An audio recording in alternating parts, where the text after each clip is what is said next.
Hello, my name is David Halling. I'm one of the many people at Infinite Care who are proud to say that we work in aged care supporting those older than ourselves. We'd all like to welcome you to the first of Infinite Care's three-part series, Navigating Dementia, in which we meet and chat with Carolyn Cranwell. Carolyn managed a busy career and family life over many years as they all struggled with the challenges of living with a husband and father who developed early onset Alzheimer's disease. Carolyn wrote a book on her experience in the hope that some of the lessons she learned as a long-term carer could be shared with others. This chat today with Carolyn is titled Maybe It's Just Stress. Next Tuesday is simply titled Reality, and our final chat on 4th of August is Carolyn discussing grief and growth.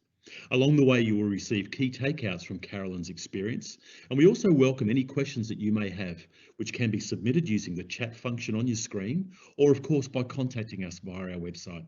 Carolyn will respond to you in our next session. Before we meet Carolyn, let's look at a brief overview of dementia. According to Dementia Australia, dementia sadly affects around about 459,000 people in Australia, involving nearly 1.6 million in their care. Most people with dementia are older, but not all older people get dementia. It's not a normal part of ageing. Sadly, younger onset dementia is becoming more prevalent.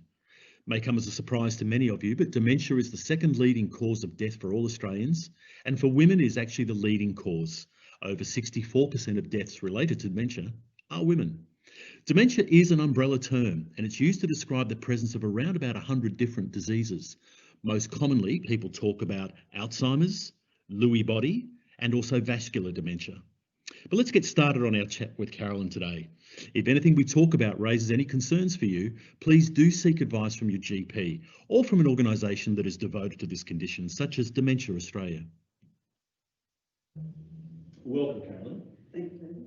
As we heard in the introduction in the previous slide, dementia is a collection of conditions and diseases. There's no one particular condition that affects everybody. And it occurred to me when I was doing some research for our conversation that I should look at what people categorise as an expert. And there was a definition, I can't lay credit to who actually gave it to us, but it said that to become an expert, it takes 10,000 hours. So I thought, hang on a sec. So Carolyn was caring for her husband for 18 years. I quickly did the maths, and it's about 157,000 hours. So you're actually an expert 15 times over, thereabouts. Okay, thank you. And we know that you're not a doctor, we know that you're not a scientist in the subject, but you are a strong woman who dealt with a very challenging situation over a huge amount of time. So we're actually quite keen to find out more about all of that, and hopefully there'll be some things that we might discuss that people can take away.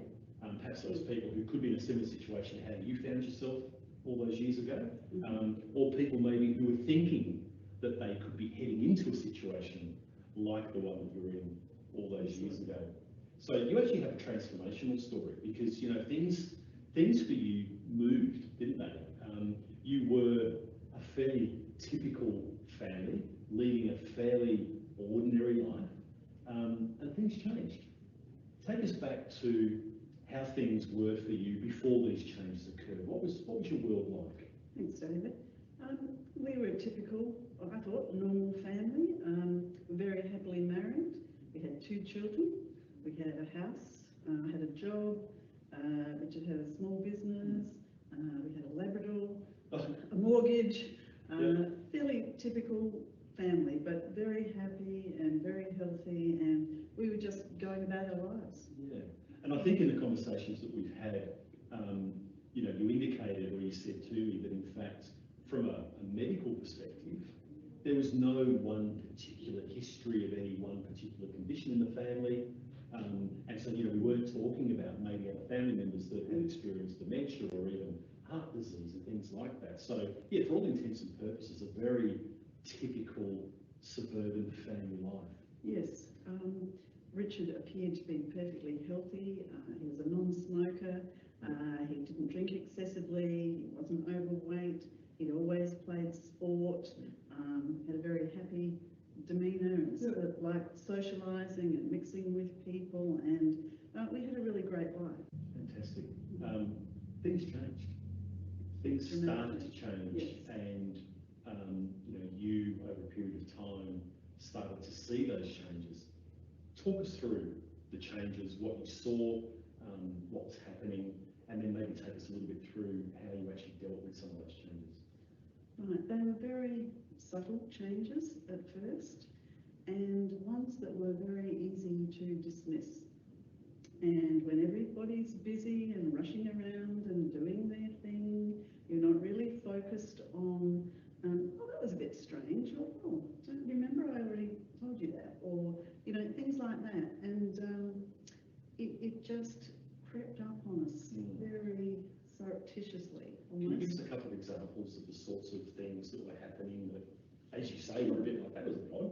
What was actually happening? Well, when Richard would leave for work in the morning, I would often sort of hear the screech of brakes. We have a long driveway on the driveway, and he'd come rushing back into the house, and, you know, he'd forgotten the keys for the business, or the bank checkbook, or his lunch, or something else that he needed for the day. And that started happening quite a bit, almost to the point where I would be getting ready for work myself, and I'd be listening out to, you know, is he coming back today, or so you're almost expecting it to happen again. I started anticipating it, and when it got to that stage, because I found it, to be honest, I found it a bit frustrating too, because I was trying to get ready for work, and if I had to stop and look around for his things when he came back into the house, then I was running late for work. So and you had kids as well. You were trying to get off to school and all that sort of thing. So I typed up a list and put it on the inside of our front door. And Richard's checklist. Right. That was the title. And so that when he went out the front door for the day, he would see, you know, keys for the business, wallet, checkbook, lunch, anything else that he needed for that day was on that list. So with that though, I mean, it turned out to be more frequent, more predictable. I know when we've spoken about this previously, you mentioned too that, you know, you would ask Richard to do some things, like for example, on the way home, can you grab some, you know, some bread, some milk and some eggs, or whatever the case may be, and quite often he would come back with either nothing or some of it, or something else totally that I didn't ask for and didn't need, and that was sitting, you know, on the kitchen table that we already had, but that he hadn't remembered that we had. Did you get frustrated with that behaviour, or did you kind of excuse it because? Understand it. Yeah. Okay. It was frustrating. I thought, why are you doing this? Yeah. You know, are you doing this intentionally? Which of course he wasn't, and why would anyone? But it just, I couldn't work it out. What were the other impacts on the family life at that time? I mean, obviously, again, to reiterate, you're working, so you had a successful state government career. Yes. Richard had a small business. Yes. You've got 2 kids school age. Yes. You've got a social life. You've got an extended family life, and all of the obligations and all the commitments and everything else that go with that. So there's a lot of balls in the air. You know, you talk about the typical kind of suburban family life. I mean, we know how busy that can be. So what were the impacts? Like, what actually shifted or changed, and how did your relationship with Richard kind of change over that time? Was there more of that frustration, or was there a question around whether you could rely on him to do some things or not? It was a gradual shift. I started to realise, no, I won't ask him to do that. I'll do that myself. Okay. It's quicker, it's easier. I know that I'll get it done. And so there was just a gradual shift of responsibilities. Okay. Because you were kind of still excusing these behaviours, weren't you? You were putting them down to a simple case of stress. Stress, tiredness. I just thought he was thinking about the business, you know, like he was focused on that, and which is fair enough, and just sort of trying to manage a lot of things at once, juggling a whole lot of balls in the air at one time. Did you at any stage during those early days or months admit to yourself or think of yourself as being in denial? No. Was it a struggle to keep up with the day-to-day, just kind of so overwhelming that, you know, you pushed everything else aside? I don't think I identified it as denial. Yeah. I think it was just, oh, he's tired, and you know, there was always some sort of little excuse that I could come up with that seemed perfectly normal and natural. Because don't forget, he looked normal and natural, and was, you know, he wasn't an elderly person at all. He was in his early 50s. And you and I have spoken about that stage in the family life and about this excusing the behaviours and about you taking so much more on because at that time you felt that you probably couldn't rely on Richard quite like you used to, not totally. And I think that we both agreed that that was a time at which, although you didn't know you were becoming a carer, you actually were. Yes. Because you were taking on a lot of the responsibilities and the tasks that Richard probably normally would have helped out with around the house. But more importantly, or more significant than that, is that you actually were starting to develop early stages of signs of or feeling like you're having carer stress. And that really was the start of being on a pathway towards ultimately exhaustion, which so many people find themselves on. Yes, and it just starts off very gradually. It sneaks up on you, and particularly if you're not looking for it. Yes, of course. You can easily dismiss it or think it's something else. Yeah. At that stage, when all that was going on, did you suspect it was anything more than stress, or did you just keep telling yourself it was stress? No, because there were no other signs. There was no family history, and Richard's, he was in perfect health, and so there were no other red flags. Okay. You had a solution though, being the good organiser and wife and mother and you know, champion of the household that you were. You went on an overseas holiday. How did that go? That was interesting. I thought a holiday would be good. I talked to the staff in the business, and they said, yes, you know, holiday, great idea. Richard was a typical small business person. You know, he never took regular holidays, so he used to joke and say Easter was his annual leave. And so we went on this overseas holiday. But it's when you take someone out of their natural environment, if they're having memory problems, that's when it comes to the surface. And it was quite noticeable on that holiday, just the different surroundings, being in an airport, the noise, the sounds, the smells, the distractions, it's everything, it's all happening all the time. And I just took it all in my stride, and you know, it's just normal to me, but I didn't realise it was having an impact on Richard. So it really was, for you at least, observing Richard's behaviour on that overseas trip. It really did expose, didn't it, the fact that, and I think the words that you used to me were that you felt like he'd been covering his tracks for a long time. Absolutely. And being taken out of that environment over which he had some control, because obviously at work and at home, familiar surroundings and the like, he kind of knew the flow of things and what was happening. But as soon as you took him out of all of that, all of a sudden, he was lost. Yes, and he lost his confidence too. Yes. That was quite visible. Yes. And because I think he even realised that something was wrong, but he didn't know what it was, and I didn't know what it was. And when we got to London, we went on a hop-on, hop-off bus, but he just wanted to go around and round and have a look at all the. He wasn't confident to go out and show me around the streets, which is what we talked about before we left and promised. And part of our ticket included a trip down the Thames. And so I said, oh, should we do that now? That was terrific. We've been around on the you know, tourist bus a couple of times. And he said no. And I said, oh, sure, why don't you want to do that? And he said, oh, I need more time. And I thought, well, that's a bit strange because you know we're only here for 2 nights. And I said, well, how much time would you need? And he said, oh, about a week. Wow. How were you feeling at that point? What was happening for you? I was very concerned, scared, beginning not to recognise my husband. Yes. And just, but there was still nothing obvious. You know, the headache from the trip had gone, so he was fine. But I just knew that we would have to have a quiet day, so our plans got tipped upside down straight away. It sounds to me, listening to you today, that you were doing a very, very good job of trying to keep even that holiday as on track as it could be. Yes. But no doubt, and I think when we spoke about this previously, the words that you used were that you felt confused news that you were struggling, which is, understandable in the circumstance.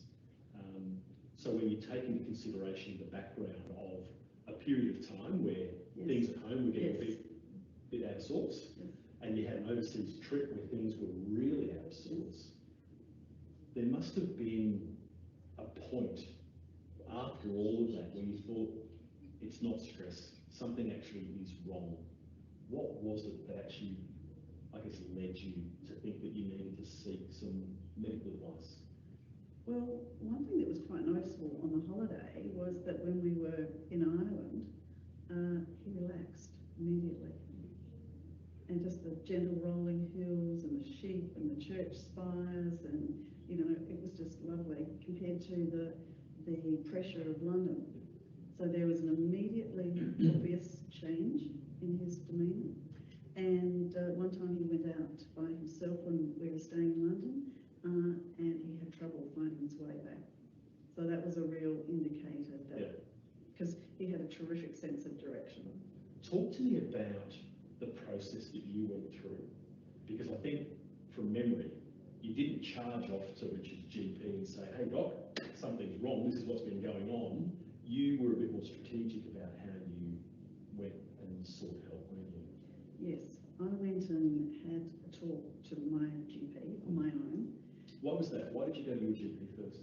Because I felt most comfortable with her, and I knew I could talk to her, and it was a hard thing to talk about.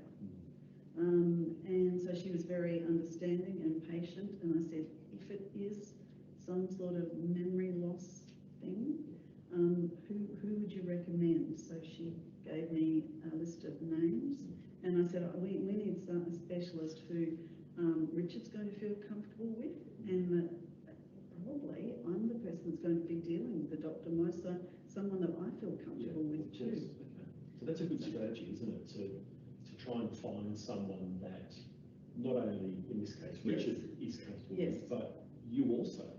Because at that point, it sounds like you had made that realisation that, in fact, hang on a sec, this is going to come on me mostly. Richard's going to have his role to play, but it's not going to be an equal sharing of responsibilities from this point forward. How did that make you feel? Well, scared. Very scared.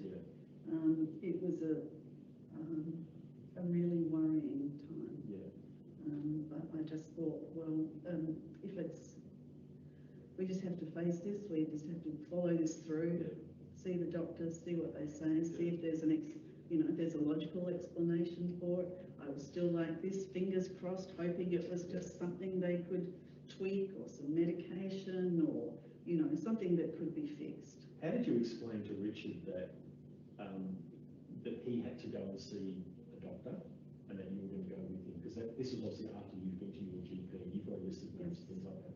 How did you describe to him what the likely outcomes could be, or why you were going? It was challenging,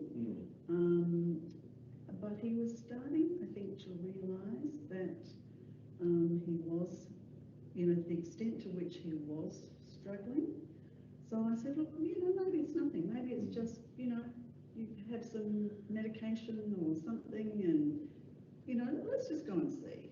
So I probably downplayed it. Why did you do that? Probably to reassure myself and also to reassure him. But I knew that we had to go, and so rather than, make a big deal about it, and there was no point in terrifying him. Of course. I think I was terrified enough for both of us. Yes, I was hiding it, but I was. Take us through the process. So you've been to see Richard's GP. Yes. And I think from the conversation we had, you said to me that you specifically said to Richard's GP, look, I've got a list of people here, and out of that list, I'm asking you to give us a referral to this particular doctor, which was done very kindly by the GP. And then you made an appointment, you went and saw that doctor. What was the process after that you went through in order to determine Richard's diagnosis? Right. Well, she explained the process that we would have to, or Richard would have to undertake a series of tests, and so that was fine. So there was a blood test, the mini mental test. That's the test when you're asked a lot of questions, if you remember them, or you have to draw the time on a clock, the hands of the clock.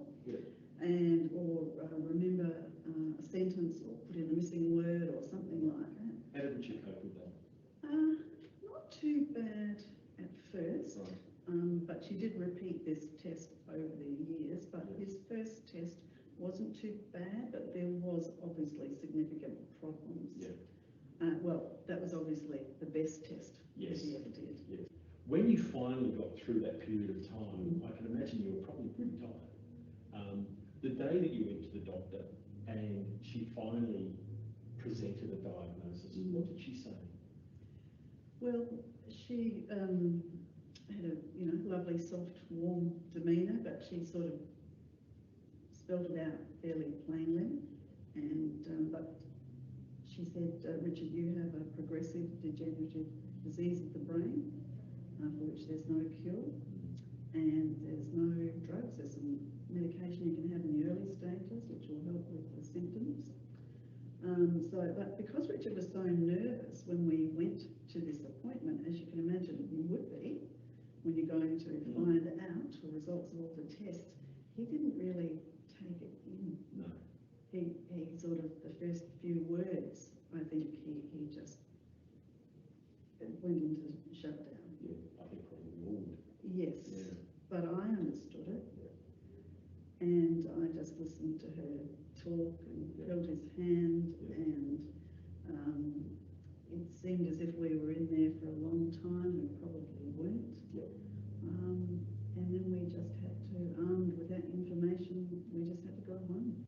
That must have been a deeply personal moment for both of you to have a doctor present that to you like that. What was the strongest feeling or emotion that you had right at that point? Terrifying. Absolutely terrifying. Yeah. Not at that stage, because the news was such a bombshell that I think, well, we sort of went into shock, even though I'd been sort of expecting it. And it was just, there were too many thoughts in my head all at once. With hindsight, if you had to go to that appointment again tomorrow, would you still go just the two of you, or would you take some extra support? Because I know you told me that the drive home was, you were almost in oblivion. So that would have been a horrible, empty drive home. So I wonder whether, if you had to do it again, would you ask somebody else to come with you, or was it just the driver to transport or support? For driving, definitely. I probably shouldn't have driven. But before we went to the appointment, that never occurred to me. Yeah, I understand. Whether it was just optimism or, no, this will be right, this will be fine, don't worry. Don't worry, darling, this will all be fine. And when we left the doctor's office, I was still reassuring Richard that, it'll all be fine. I said, oh no, younger onset Alzheimer's, no, don't worry about it. Alzheimer's is something that only older people get. Even though I knew that it was younger onset, I said, you're very young. That's just like a long way off. Did you believe that? Not really. You didn't, did you? No, but I knew I had to drive the car, and I knew I had to get him home safely. And I thought, if I can just hang on long enough, hold on to the steering wheel long enough, I can get us home. Not forgetting that you had two children at home.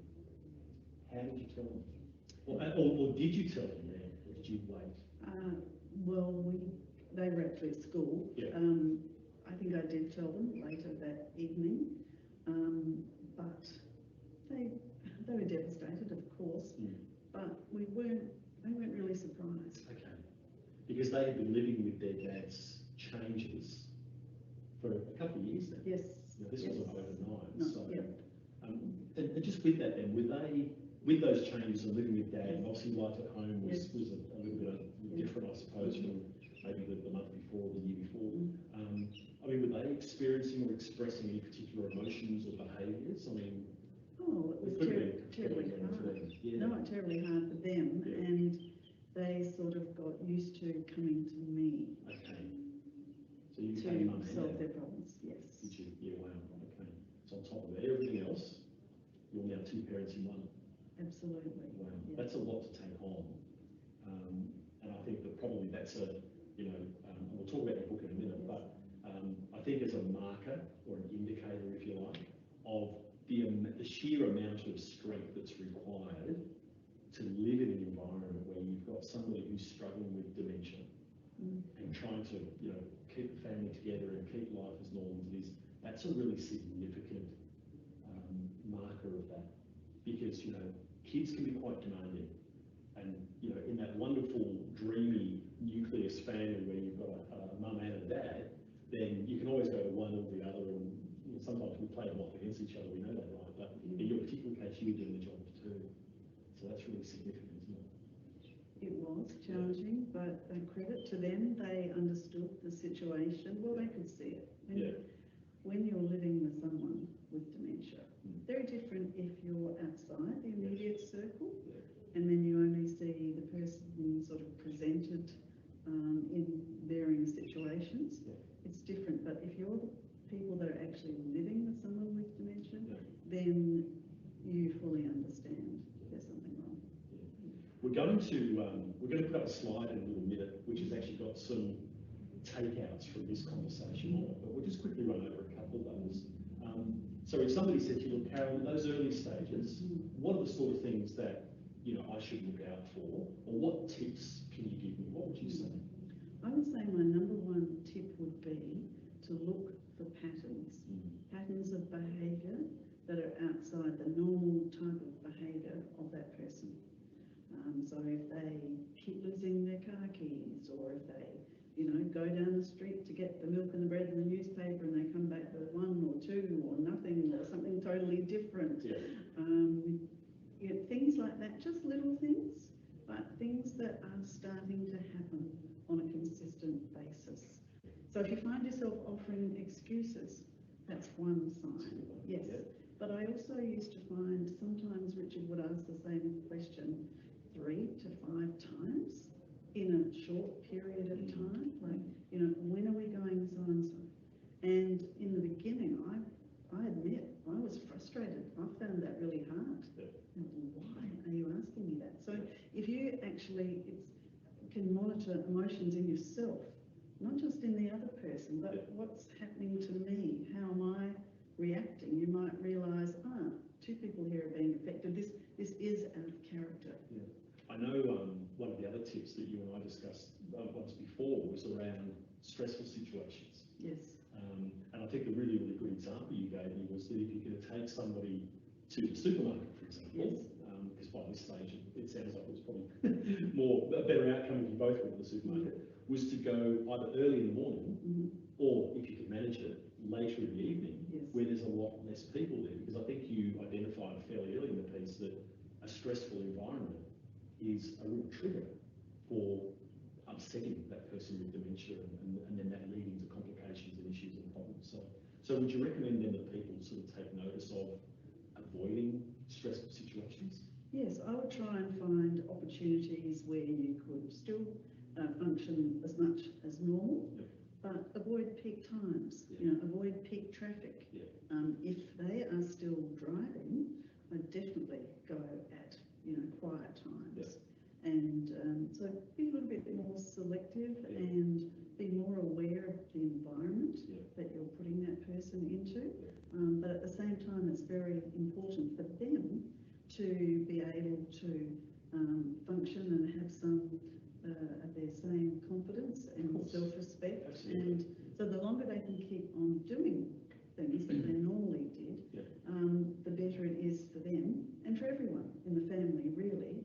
But you can help them by being a little bit mindful of places to avoid at peak times. And I know that you had mentioned to me that one of the things that really helped you, because of course, as we mentioned, you were transitioning into a carer, although you didn't know it at the time, and you were well and truly on this really diabolical path towards becoming tired and exhausted and overwhelmed, etc., which took a long time, and we'll get to that. But I know you said to me that in the early stages, to try and identify a small circle of friends and trusted advisors was critical. Because of course, and I think that, you know, you described it very well when you said that, you know, everybody's got helpful advice, and you've just got to filter all that out and block all that out. So if you're talking about advice from a clinical or a medical perspective, just listen to the GP. the geriatrician, whoever else might be involved in the process, and those trusted family friends or family members that you know you can rely on to help you when you need. You gave us some examples in conversations we've had previously where that wasn't always available to you. And no doubt, I think for anybody going through the sort of this transformational journey that you went on, having a very small group of people that you know you can count on 100% must be a massive support. Absolutely, and you really do need to filter out. I mean, a lot of people have, they're coming from the best place. They're trying to be helpful. Like one example in the early days was one person said, well, I don't know, you could get Richard a notebook and he could write down the things that he forgot. And so, and I wasn't being sarcastic, so I said, well, so he would, when he forgot something, he would have to remember that he had a notebook, that he wrote down the things that he forgot. And I said, I don't think that's possible, because he's not even going to remember possibly that he has a notebook or where he put the notebook, so that when he forgets things, he can access them.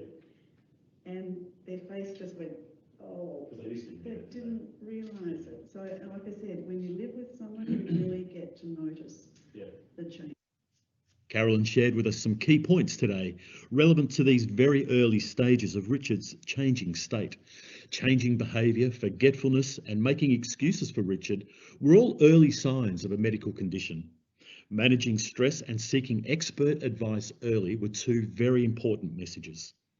Next week at the same time, we go deeper into the practical and emotional day-to-day challenges that this family faced, including Richard's ongoing decline and the heavy-hearted decisions that had to be made for the sake of everyone's well-being. Please do contact us with questions for Carolyn to answer.